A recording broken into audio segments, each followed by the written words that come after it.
ఇదంతా ఏంటి అంటే ఇవాళ ప్రపంచంలో ఏ వ్యాపారం చేయనివ్వండి, ఏ రకమైన ఇన్వెస్ట్మెంట్ చేయనివ్వండి, అన్ని ఇన్వెస్ట్మెంట్లోకి భూమితోటి ఇన్వెస్ట్మెంటు అనేది ఒక అత్యుత్తమమైన ఇన్వెస్ట్మెంట్, భూమికి సంబంధించిన ఇన్వెస్ట్మెంట్.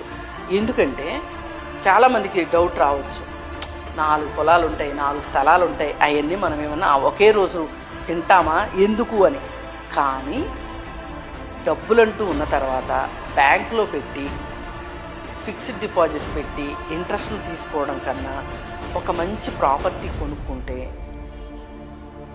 పెరుగుతుంది. ఎందుకు పెరుగుతుంది అంటే ఎప్పుడైనా సరే డిమాండ్ సప్లై అనే ఒక సిద్ధాంతమే ప్రపంచాన్ని నడిపిస్తుంటుంది.